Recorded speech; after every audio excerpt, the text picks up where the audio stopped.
अब हमने नॉर्मलाइजेशन किया था। नॉर्मलाइजेशन के अंदर हम लोगों ने फर्स्ट नॉर्मल फॉर्म और सेकंड नॉर्मल फॉर्म की थी। Now next topic is third normal form. Visible to all? हाँ जी, विजिबल है सभी को? Yes ma'am. Okay,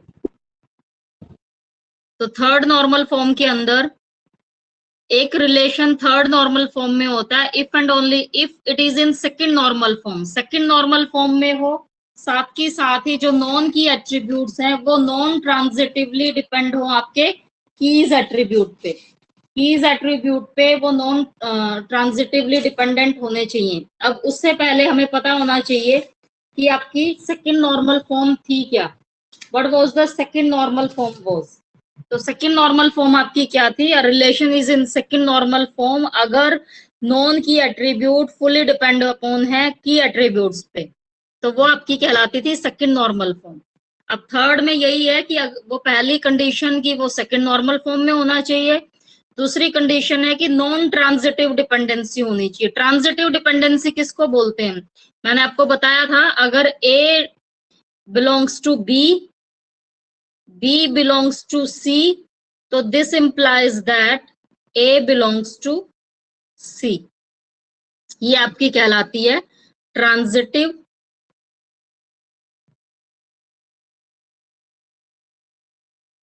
dependency. Clear? अब एक एग्जांपल ले लेते हैं हम स्टेटस का। इसमें मैंने एस नंबर लिया है, स्टेटस सिटी। मान लो एस नंबर है आपका, सप्लायर एक है S1 जो कि दिल्ली में चीजें सप्लाई करता है और 30 चीजें वो दिल्ली में सप्लाई कर रहा है। S2 नाम का है जो कि करनाल में सप्लाई करता है चीजें और 10 टाइप की चीजें वो सप्लाई करता है। S3 है जो कि रोहतक में सप्लाई कर रहा है चीजें और 40 टाइप की चीजें वो सप्लाई कर रहा है। इसी तरह से एक S4 है, 30 चीजें वो सप्लाई कर रहा है, अगेन दिल्ली के अंदर, ये भी दिल्ली में ही चीजें सप्लाई करता है। क्लियर? तो ये स्टेटस है हमारा, ये एक रिलेशन है जिसके अंदर, जिसको मान लो मैंने एक स्टेटस सप्लायर का रिलेशन बोल दिया। This relation will be called supplier relation. तो इस रिलेशनशिप में आपका एक S1 है जो दिल्ली में 30 चीजें सप्लाई कर रहा है, S2 करनाल में 10 चीजें, S3 रोहतक में 40 चीजें एंड S4 अगेन दिल्ली में 30 चीजें ही सप्लाई कर रहा है। This is the supplier relationship.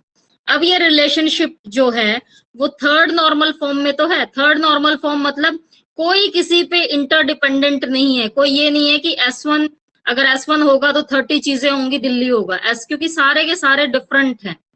ठीक है, इसके अंदर कोई भी प्रॉब्लम नहीं है। ये सेकंड नॉर्मल फॉर्म में भी है। थर्ड, हम ये जो मैं बोल रही हूँ ना, ये सारा लिखना होता है एग्जाम में कि now this supplier relation is in third normal form because there is no transitive dependency on primary key, कि कोई भी दोनों के दोनों, देखो दिल्ली है तो S1 S4 भी दिल्ली में हो सकता है, तो ये कोई इंटरडिपेंडेंसी नहीं है, सारे ऑलमोस्ट यूनिक हैं। तो this is in third normal form. लेकिन इसके अंदर अगेन बहुत सारी मॉडिफिकेशन अनोमलीज हैं। पहली अनोमली वही deletion anomaly, deletion anomaly.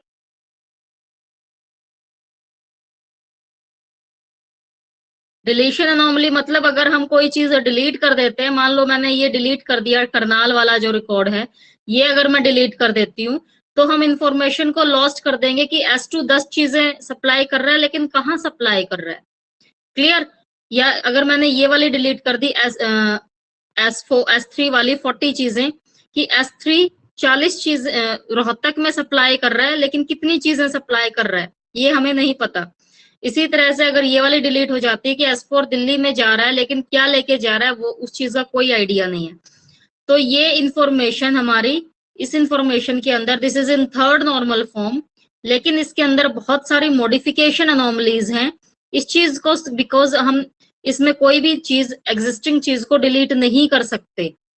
Second one is insertion anomaly. Insertion anomaly. Insertion anomaly का मतलब कि कोई भी नई चीज अगर मैं ऐड करना चाहूँ, मान लो मुझे सप्लायर 5 ऐड करना है, लेकिन मैं उसमें तब तक ऐड नहीं कर सकती जब तक कि उसके सिटी और स्टेट का मुझे पता नहीं चलेगा, क्योंकि इसके अंदर बोला है ना सारे के सारे एज अ प्राइमरी की तरह काम करेंगे, तो हम नल वैल्यू नहीं रख सकते किसी भी कॉलम को, तो नई चीजों को ऐड करने में भी प्रॉब्लम है। एंड थर्ड वन जो तीसरी अनोमली होती है वो है अपडेशन या मॉडिफिकेशन अनोमली। अपडेशन अनोमली मतलब कोई भी चीज मैं अपडेट नहीं कर सकती। मान लो मैंने ये अपडेट कर दिया कि S1 30 चीजें चेंज 30 चीजें सप्लाई करता है दिल्ली में, तो आगे जाके मान लो हो सकता है वही चीजें रिपीट हो रही हो, तो वहां पे भी इसकी प्रॉब्लम आ सकती है। तो इसके अंदर बहुत सारी अनोमलीज हैं, डिलीशन, इंसर्शन एंड अपडेशन। इस चीज को सॉर्ट आउट करने के लिए हम इस रिलेशनशिप को दो भागों में डिवाइड कर देंगे। इस रिलेशनशिप को 2 पार्ट्स में डिवाइड करेंगे, और जिससे कि ये रिलेशनशिप फुल फ्लैश हमारा, कोई भी अनोमली इसके अंदर नहीं रहेगी। एससी एक बना देंगे, एक एससी मतलब सप्लायर और सिटी का, दूसरा रिलेशनशिप बन जाएगा हमारा सी एस। कैसे बनेगा? क्योंकि हमारी फर्स्ट में तो रिपीटेशन है, एस हैश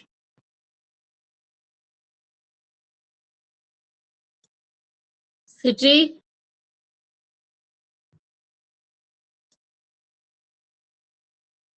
ठीक है, पहले S1 था, फिर S2, फिर S3, फिर S4।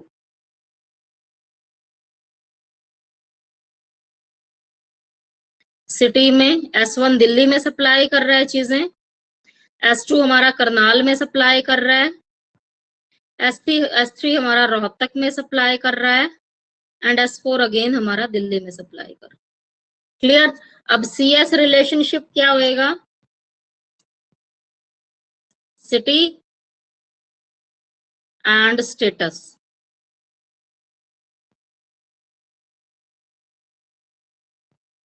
दिल्ली 30 चीजें सप्लाई कर रहा है, करनाल में 10 चीजें सप्लाई कर रहा है, एंड रोहतक 40 चीजें सप्लाई हुई। क्लियर?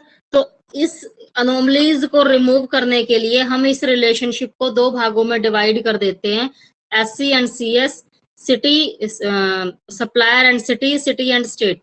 अब इसके अंदर हमारी कोई भी इंफॉर्मेशन लॉस्ट नहीं हुई है, हम नई चीज ऐड करना चाहे आसानी से ऐड कर सकते हैं, पुरानी चीज ऐड डिलीट करना चाहे डिलीट कर सकते हैं, मॉडिफाई करना चाहे मॉडिफाई कर सकते हैं। अगर मान लो हमें कोई नया ऐड करना है, S5 यहाँ पे ऐड करना है कि वो करनाल में सप्लाई करता है, तो वो मैं आसानी से ऐड कर सकती हूँ। ठीक है, कोई भी मॉडिफिकेशन करनी है तो इसके अंदर आसानी से मॉडिफिकेशन हो सकती है। तो this is called our relation in third normal form if and only if there is no transitive dependency, अगर कोई भी ट्रांजिटिव डिपेंडेंसी उसमें ना हो। अब नेक्स्ट हमारा है BCNF। BCNF मतलब BIOS code normal form. BIOS code normal form का मतलब क्या होता है? If every determinant is a candidate की। डिटर्मिनेंट किसको बोलते हैं? एट्रीब्यूट्स को। समझ में आ गया? ये एट्रीब्यूट्स को डिटर्मिनेंट बोलते हैं कि अगर हर एक डिटर्मिनेंट एक कैंडिडेट की तरह काम करता है। कैंडिडेट की मतलब जो एज अ प्राइमरी की तरह काम करती है। किसी भी रिलेशनशिप में जब एक से ज्यादा प्राइमरी की होती है तो एक की को हम बना देते हैं प्राइमरी की जो कि मेन है, और सेकंड जो यूनिकली आइडेंटिफाई कर सकती है उसको बना देते हैं कैंडिडेट की या ऑल्टरनेट की। जैसे कि आपका roll number is your primary key and registration number is your candidate key. Clear? अब एक रिलेशन ले लेते हैं, मान लो हम मेजर का रिलेशन लिया है, मान लो मेजर नाम से ये रिलेशन है। इसमें एक SID मेजर F नेम। मान लो स्टूडेंट की ID अगर 100 है तो मैथ वो पढ़ता है और उसको मान लो कौशी सर पढ़ाते हैं। अगर उसकी 150 उसका रोल नंबर है, फिजिक्स वो पढ़ता है और मान लो उसको जुंग सर पढ़ाते हैं। इसी तरह से 200 मान लो उसका रोल नंबर है, अगेन मैथ मैथ का वो स्टूडेंट है लेकिन उसको रिमन सर पढ़ाते हैं। 250 रोल नंबर है, मैथ ही का स्टूडेंट है वो, लेकिन उसको कौशी सर पढ़ाते हैं। एंड 200 है उसका अगर मान लो रोल नंबर, फिजिक्स का है वो, और उसको मनीष सर पढ़ाते हैं।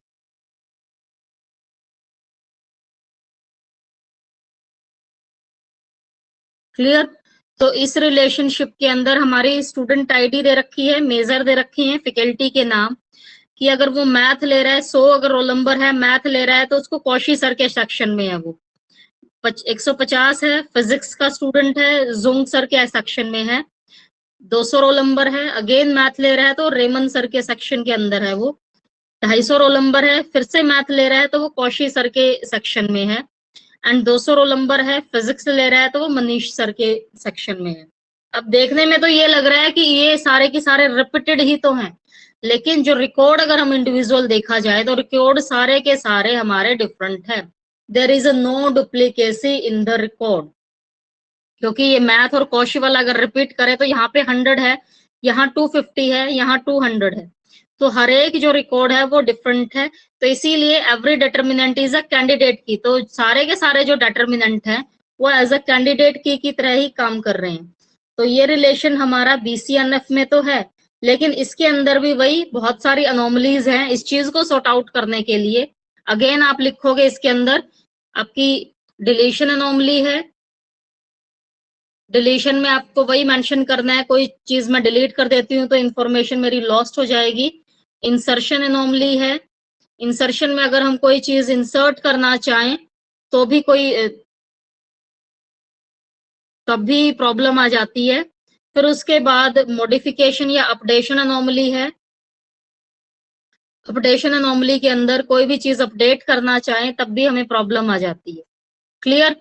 तो ये कुछ प्रॉब्लम्स हैं। इस चीज को सॉर्ट आउट करने के लिए हम इस रिलेशनशिप को भी फिर अगेन दो भागों में बांट देते हैं, student activity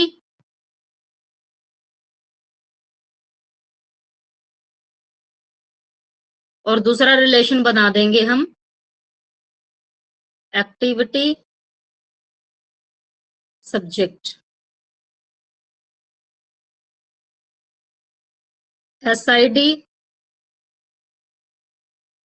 F name student faculty बोला जाएगा इसको, स्टूडेंट फैकल्टी। और फैकल्टी वो नाम आपकी मर्जी, आप कोई भी दे सकते हो, ये नहीं कि ये वाला नाम है तो यही देना पड़ेगा। तो नाम के अंदर कोई ये मत सोचना कि मैडम यही नाम देना है। 100 है, कौशी पढ़ाता है उसको। 150 है तो उसको जुंग पढ़ा रहा है। 200 है तो उसको रेमन पढ़ा रहा है। 250 है तो उसको अगेन कौशी पढ़ा रहा है। एंड 200 ही है तो मनीष पढ़ा रहा है। ठीक है? अब दूसरे वाला रिलेशन है, ये हमारा छोटा हो सकता है रिलेशन, एफ नेम और दूसरा है मेजर। कौशी मैथ पढ़ाता है, जुंग फिजिक्स पढ़ाता है, रेमन अगेन मैथ पढ़ाता है, एंड मनीष अगेन वो फिजिक्स पढ़ाता है। तो now this relationship is in BCNF और there is no modification anomaly. अगर हम चाहें तो इसमें कोई भी चीज ऐड करना चाहें हम आसानी से ऐड कर सकते हैं, पुरानी चीजें डिलीट करना चाहें आसानी से वो डिलीट की जा सकती है। तो ये रिलेशनशिप हमारा प्रॉपर BCNF के अंदर है, इसमें कोई इशू नहीं है। तो ये आज आपका टॉपिक है जिसमें से आपको जरूर पढ़ के आना है। ये सोमवीर कौन है भाई जिसने लिखा हुआ है I am seriously ill from some days, I can not attend the online class because I am in hospital. कौन है सोमवीर जिसने अभी क्लास अटेंड की है क्या? Roll number ma'am. Roll number 6 है हाँ? मैम। Roll number 6 ma'am. वैसे तो रोज कितना करता रोल है नंबर है? क्या ये 6 बीमार मैम। उमूर है? Yes ma'am. बीमार है, हाँ सोमवीर मैं डेली देखती हूँ, लिखती भी हूँ नाम इसका। बीमार हो रहा है ये, हॉस्पिटलाइज्ड है जी मैम। क्या? है क्या प्रॉब्लम क्या हो रही है इसको? मैम यही है, बुखार और खांसी किसी की जुकाम है। बात? अच्छा अच्छा, चलो उसको बोलना रेस्ट करे अपना। और आप लोग भी इसकी तैयारी ना, ये नॉर्मलाइजेशन कंप्लीट होने के बाद मैं नॉर्मलाइजेशन का टेस्ट 100% लूंगी। ये सारे की, क्योंकि ये सबसे ज्यादा इंपॉर्टेंट टॉपिक है जो कि मैंने पहले भी बताया था आपको। तो ये जो टॉपिक्स मैंने आपको बताए थे, रिलेशनल अलजेब्रा होता क्या है, रिलेशनल डेटाबेस किसको बोलते हैं, एक्सटेंशन इंटेंशन किसको बोलते हैं, और डिग्री और कार्डिनिटी क्या होती है, ये एक एक नंबर के जो थे। इसके अलावा इंटीग्रिटी कांस्टेंट जो काफी इंपॉर्टेंट टॉपिक है वो, और एक कीज। ये टॉपिक का आपको प्रिपेयर करना है। सैटरडे को आपको टेस्ट रहेगा सेम टाइम पे, ठीक है? तो उसके लिए प्रिपेयर कर लो। किसी को अगर इन टॉपिक्स के बारे में कुछ पूछना है तो कल के लेक्चर में मेरे से पूछ सकता है। 2 दिन है आपके पास बीच में, तो आप मेरे से पूछ सकते हो। Okay, thank you so much, have a okay ma'am. Nice day.